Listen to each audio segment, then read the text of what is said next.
They tell us Rome was built by heroes. They tell us it was founded by strength, by courage, by divine blessing. But they never tell us what Rome had to kill to be born. Before marble temples, before emperors and legions, before the world bowed to a single city, there was a mother who was silenced. There were children marked for death. And there was a river that refused to obey a king. Tonight we are not telling the story you were taught. Tonight we are opening the grave beneath the legend. Because Rome did not rise from glory. It rose from fear, blood, and a brother's final breath. If you stay until the end of this series, you will witness how destiny twists love into violence, how gods manipulate mortals, and how the first crime of Rome became its eternal heartbeat. Before we descend into this darkness, subscribe, because this is not just a story, it is a slow, unfolding curse. Like the river, once it pulls you in, there is no turning back. Now listen carefully, because this story does not begin with the twins. It begins with a stolen crown.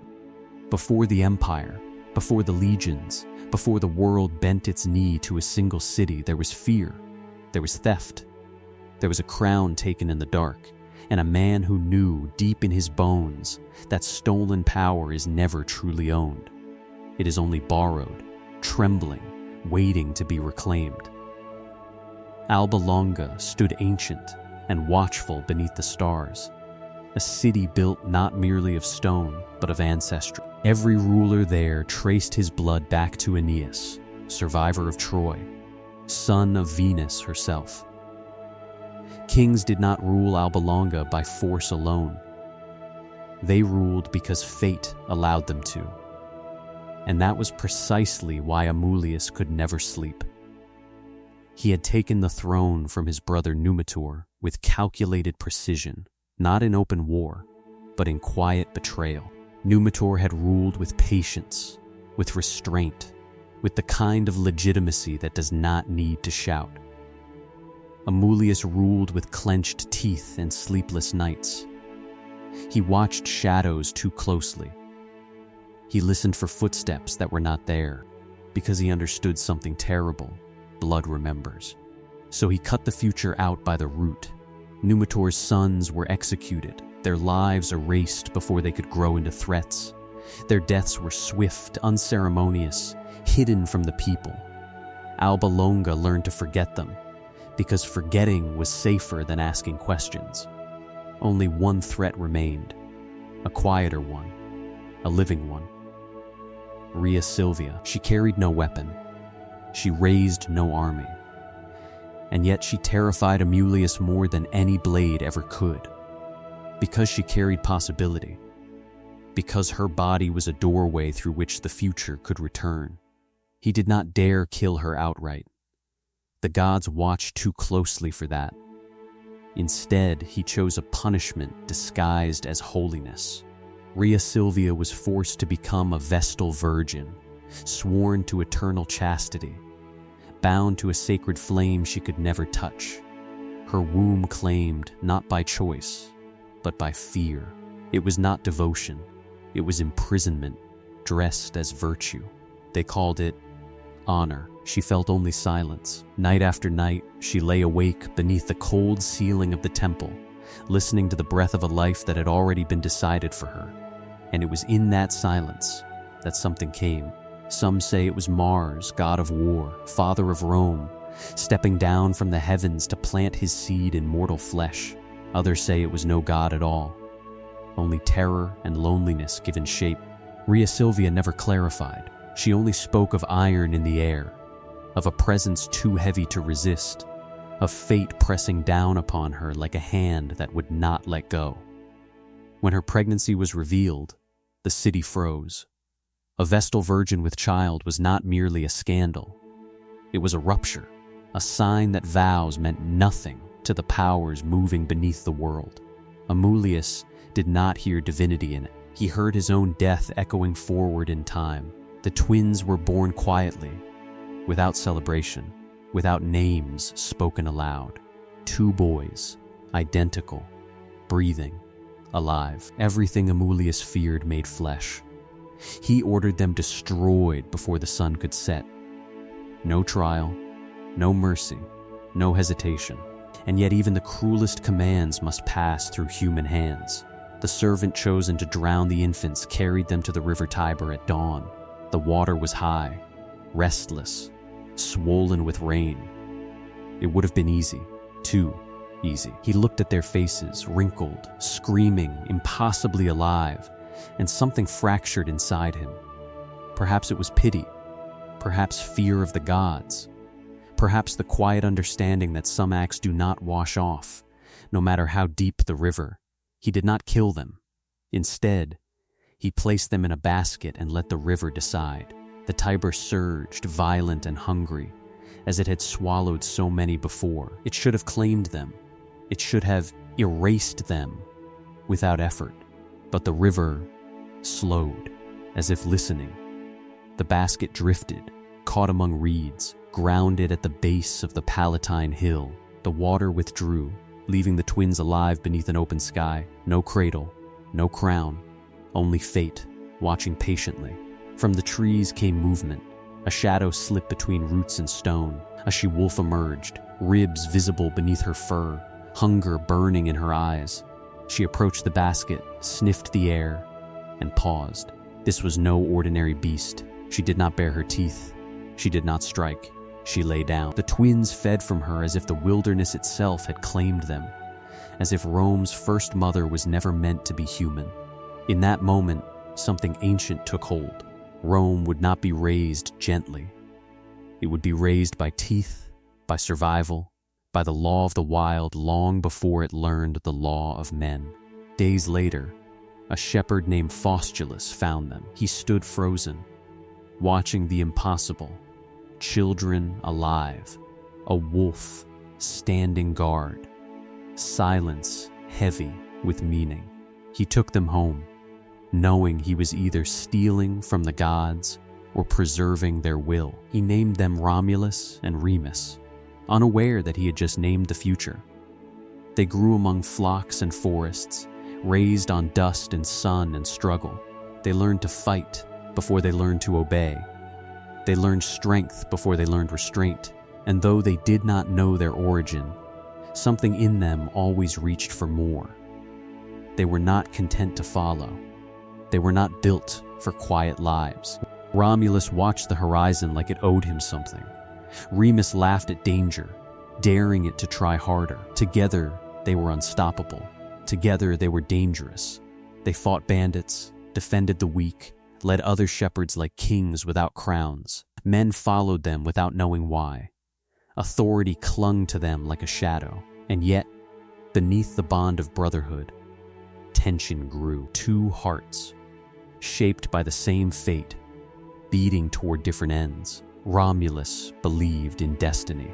Remus believed in defiance. Neither yet understood that Rome would demand a sacrifice. The truth surfaced slowly, as truths often do, through capture, through recognition, through blood remembering itself. When Remus was taken and brought before the old king Numitor, the past rose from its grave. The resemblance, the timing, the weight of fate pressing back into place. The twins were revealed not as shepherds, but as heirs. Amulius fell. Numitor was restored. Justice, it seemed, had finally arrived, but destiny was not finished. The brothers returned to the river where they had been spared, to the land that had raised them, determined to build something new. A city untouched by stolen crowns, a city chosen by the gods. But gods speak in signs, and signs are easily twisted. Romulus saw favor. Remus saw mockery. Stones were laid. Walls were raised. Pride hardened, and when Remus leapt over the walls in scorn, when laughter turned to rage, history held its breath. The blow fell, and Rome learned its first lesson, that even brothers are not safe from destiny. The blow did not echo. There was no thunder to announce it, no divine voice to halt it midair.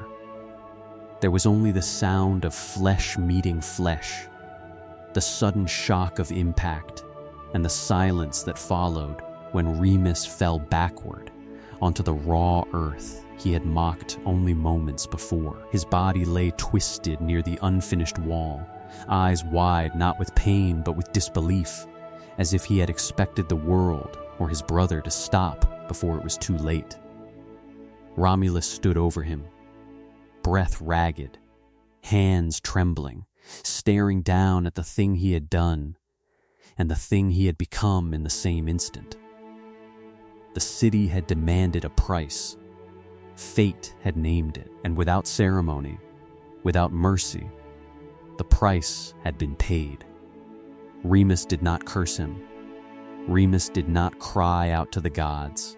He only looked at Romulus, and in that look lived every shared hunt, every night beneath the stars, every moment the world had made sense because they faced it together. Then the light left his eyes, and Rome inhaled for the first time. They would say later that Romulus wept. Others would say he did not. History never agrees when guilt is involved. What is certain is this: he did not undo the act. He did not tear down the walls. He did not abandon the city rising from blood-soaked ground. He named it Rome, not after himself alone, but after the sacrifice that sealed it, a name that would echo across centuries, carrying both triumph and stain. The body of Remus was buried quietly, without monuments, without songs. Rome did not yet know how to mourn its dead. It only knew how to move forward. And Romulus, now alone, stepped into kingship with the weight of a brother's ghost pressed against his spine. He ruled with order, but never softness, with vision, but never doubt. Rome grew not gently, but relentlessly, expanding like a wound that refused to close. Walls rose higher.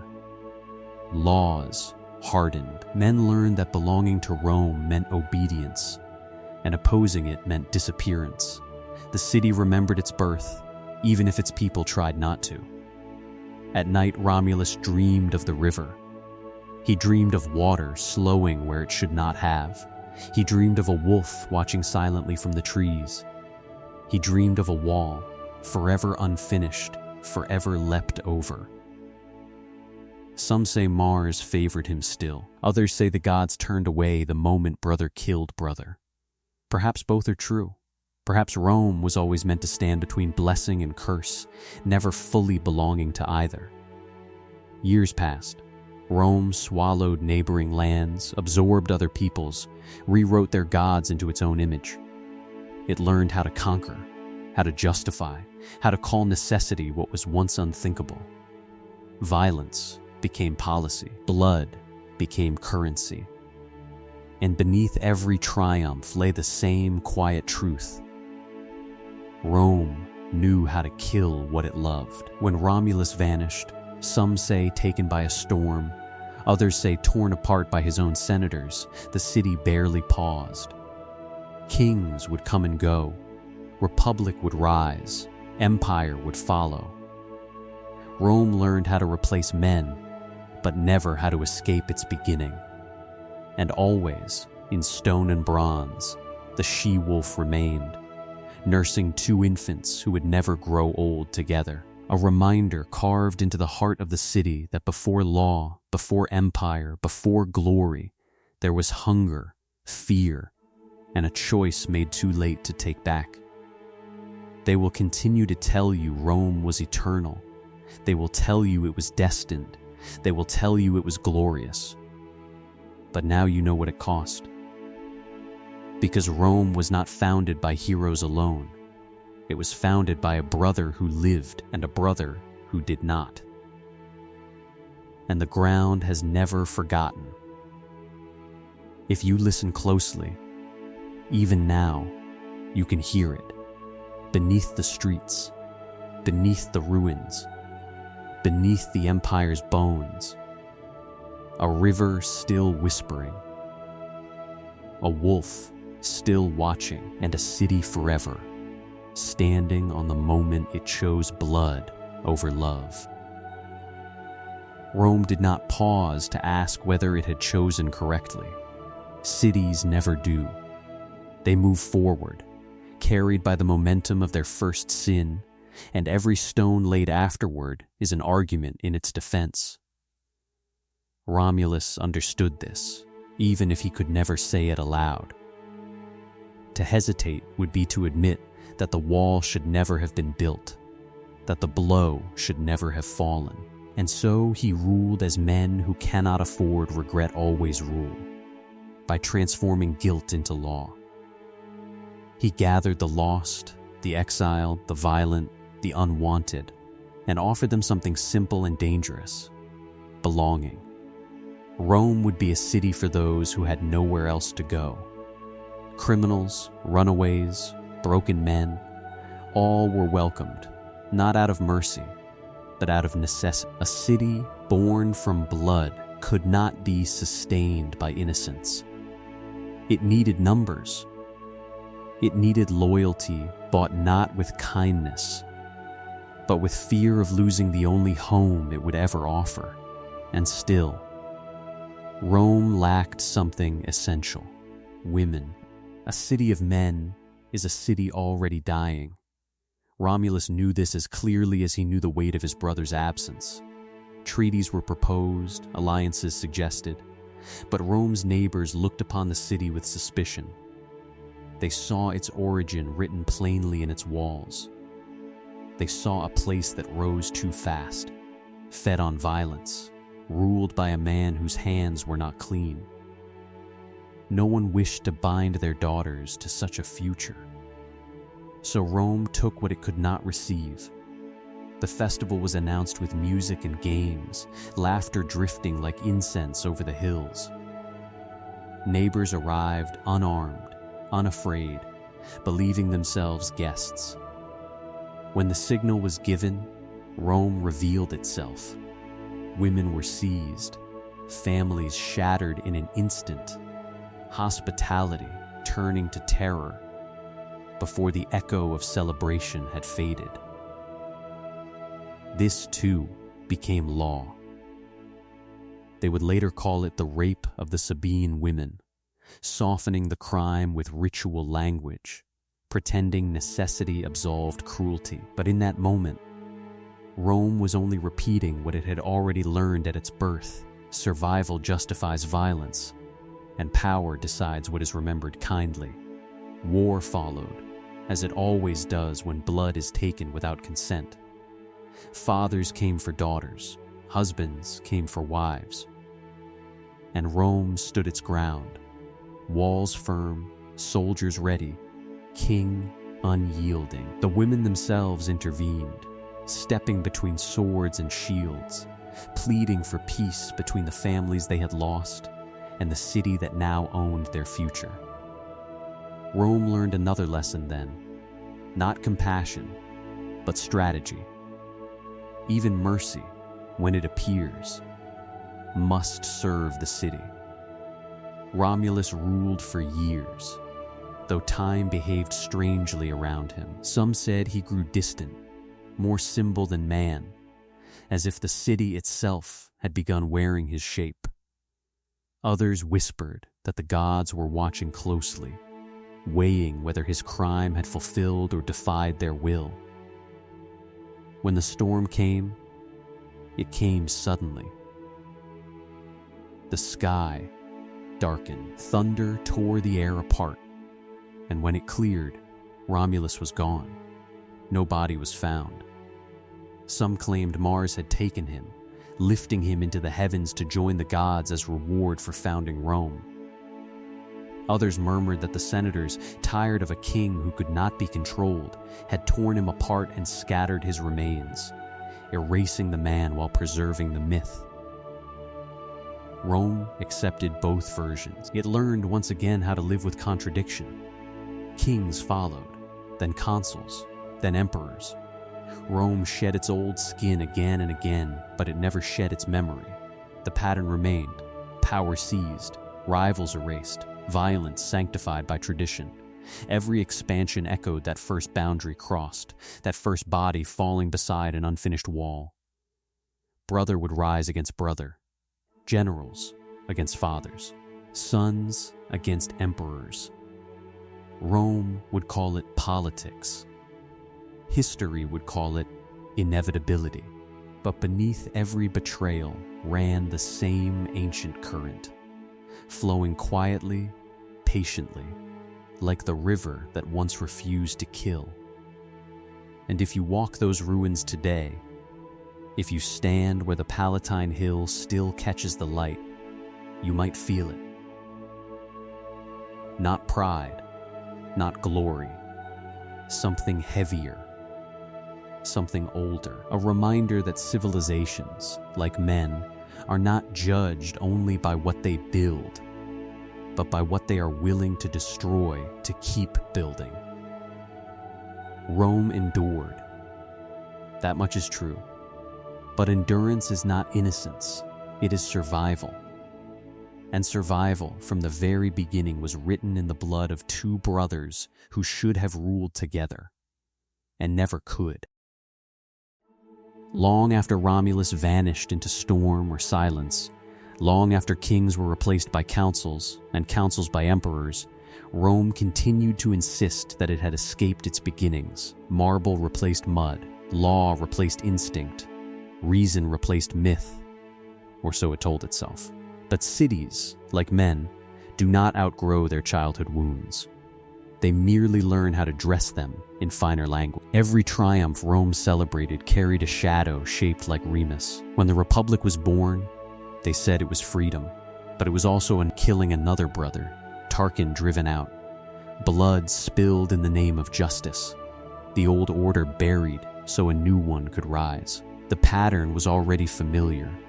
Rome had practiced it before it had walls. When generals marched home crowned in victory, they pretended humility while dreaming of crowns. When senators argued of virtue, daggers waited beneath their robes. And when Julius Caesar fell at the feet of Pompey's statue, stabbed by men who once called him ally, Rome did not scream in shock. It nodded. It recognized itself, because Rome had always known how to destroy what it loved. They called it destiny when legions crossed rivers that were not meant to be crossed.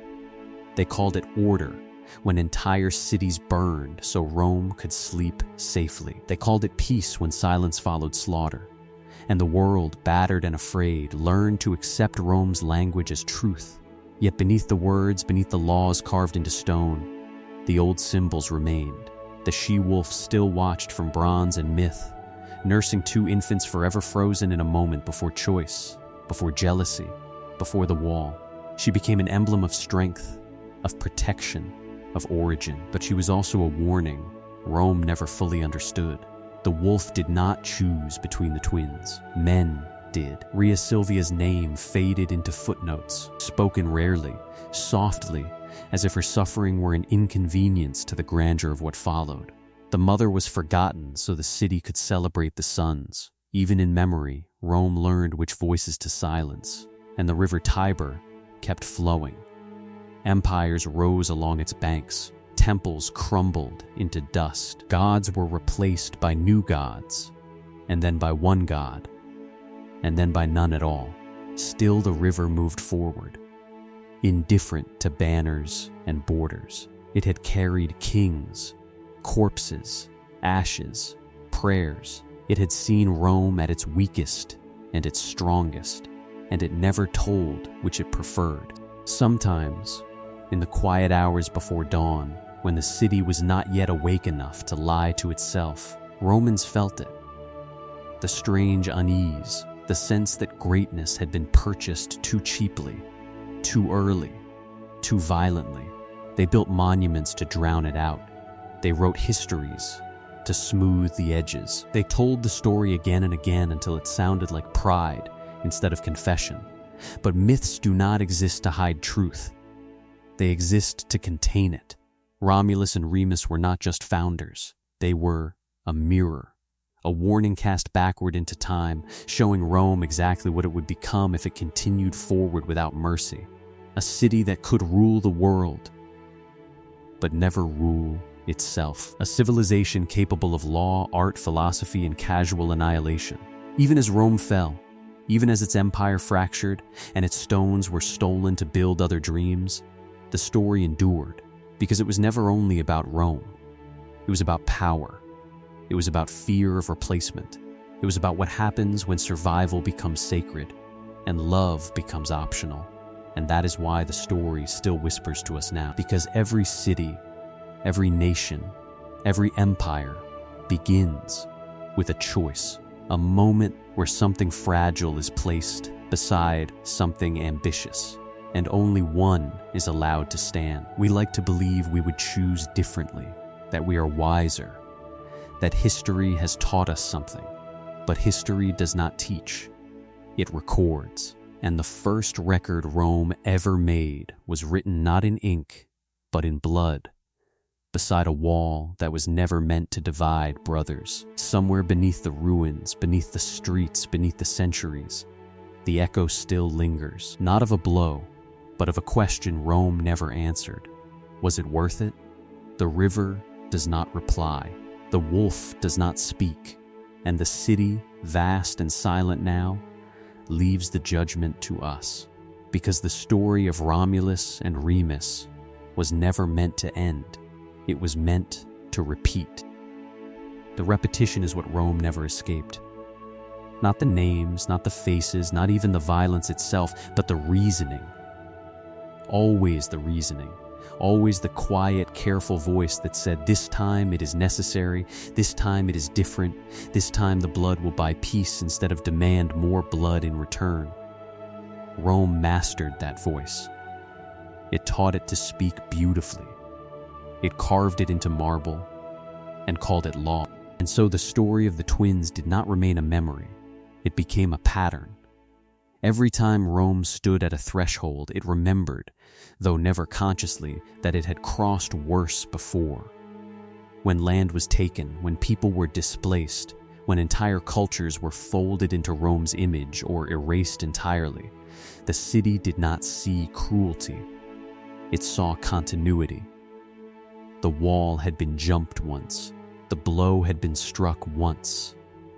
Everything after was only repetition, refined and expanded. The Senate liked to believe it was wiser than kings. The emperors liked to believe they were chosen by fate. Both were wrong in the same way. They mistook endurance for virtue. Rome endured because it was willing to do what others hesitated to do. It endured because it never flinched at the final step. And every generation told itself that the step was smaller than the last. Rhea Silvia's suffering never fit into this narrative. So it slipped away. The woman whose body had been turned into a battlefield between fear and prophecy was reduced to a footnote. Her voice was inconvenient. Her story did not celebrate conquest. Rome preferred mothers who were wolves, silent, symbolic, unquestioning. Human mothers asked why. Rome had no patience for why. And yet, the absence lingered. In times of crisis, when Rome felt itself weakening, it reached back to its origins, polishing the myth, retelling it with emphasis on strength and destiny, carefully trimming away doubt. Romulus became larger than life. Remus became a lesson, a warning, a necessary loss. The tragedy was reshaped into justification. This is how myths survive, not by lying, but by selecting which truths are allowed to speak. When Christianity rose within Rome's walls, even that new faith bent beneath the city's gravity. Martyrs replaced heroes, sacrifice replaced conquest, but the structure remained the same. Blood still sanctified power. Death still marked legitimacy. Rome did not disappear when its gods changed. It simply translated itself. Centuries passed. The empire fractured. The West fell into shadow. The East carried the name longer, heavier, until even it could no longer hold the weight. Stones were taken from the Colosseum to build churches. Statues lost their faces. Roads cracked. But the idea of Rome, the way power understands itself, never collapsed. It migrated. You can find it anywhere a wall is built and defended as sacred. Anywhere a voice says, "This is for security." Anywhere a brother is asked to step aside so history can move forward more efficiently. Rome is not a place anymore. It is a method. And that is why the story still matters. Because Romulus did not kill Remus out of madness. He killed him out of certainty. Certainty that the city mattered more than the bond. Certainty that order required sacrifice. Certainty that the future could not afford hesitation. That certainty is still with us. We hear it whenever compassion is called weakness, whenever memory is labeled dangerous, whenever someone says there is no other way. Rome lives most comfortably inside that sentence. If you strip the myth down to its bare bones, there is no wolf, no god, no prophecy, only two brothers standing before a boundary, each believing the world must be shaped according to his vision. One laughs, one strikes. History begins the moment laughter ends. And perhaps that is the most unsettling truth of all. That Rome did not fall because it betrayed its origins. It fell because it fulfilled them completely. It became exactly what it was taught to be on the day its first wall was defended with blood. So when you hear the story again, and you will hear it again, listen not for glory but for warning. Listen for the quiet places where something fragile is dismissed as expendable. Listen for the moment when necessity begins to sound like destiny, because that is where Rome is born. Not once, but every time.